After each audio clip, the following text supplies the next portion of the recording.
The rules of influence. In the last video, you learned that influence and persuasion can be used for good or bad things.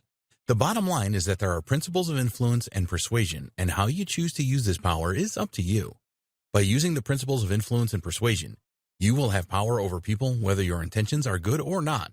The reason for this is because the principles work for good reasons and for bad. We want you to use the powerful secrets that we reveal in this training to not only enrich the value of your life, but also to enrich the lives of the people that you want to influence. This is a win-win situation for everyone. So, let's take a look at the rules of influence and persuasion. 1. You need an audience. The whole point of becoming an influence master is to gain the support and compliance of others. In order to do this, there have to be other people involved. Whether this is a single individual or thousands of people, don't matter. You must have an audience for influence and persuasion to work. 2. You need the attention of your audience, and you have to engage them. You will not be able to influence and persuade anyone if they are not listening to you. You need to grab the attention of your audience in order for them to listen to you. If you already have an established reputation or reputable brand, then this will help a lot. Other people will know who you are and what you are about with a good reputation. They know this before they even begin to listen to what you have to say. Being an expert in your field really helps. If you are not at that stage yet, then you will have to work hard to get the attention of people that don't know you. This is certainly possible. If you are in a one-on-one situation, then you need to observe them carefully. What are they wearing? If you are in their home or office, what stands out as interesting? You can then talk about these things and align your message to them. To get the attention of a lot of people, your message needs to resonate with something they are having a problem with in their personal or business life. Promise them that you have the answers to their problems. 3. Mutual understanding. The third principle of influence and persuasion is a mutual understanding. Both parties need to understand each other. You need to understand what your audience wants, and they need to understand your message. There are many ways that you can present a message. Even if you knew how people could go out and find $1 million today, if you present this wrong, then nobody will believe you, and the impact of your message will be extremely weak. All of the above rules of influence and persuasion play into each other.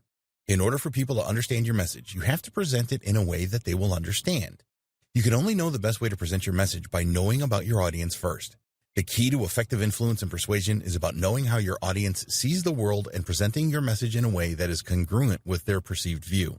How you see the world is not important at all. If everyone perceived the world in the same way, then you would have no need for influence and persuasion. Everyone would live in harmony and make the same decisions as each other. Of course, this is never going to be the case, as human beings have unique characteristics that define them as unique individuals. Adaptive influence and persuasion.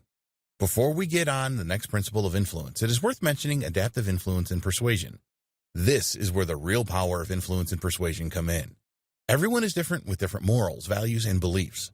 This means that we all see the world in a different way. So as a master influencer, you need to adapt to how others are seeing things. It is easier to use adaptive persuasion in one-to-one sales meetings. You read your prospect and then adapt your approach to make them compliant. Adaptive persuasion works with larger audiences too, but you need to accept that you will not convince everyone. The alternative to adaptive persuasion is non-adaptive. Here you use the same message with everyone. Think about copywriting as an example. The same message is used on a sales page for a product online. This is a numbers game. If the copy influences most people, then that is the best that you can hope for. 4. Know the game. The fourth and final principle of influence and persuasion is knowing the game.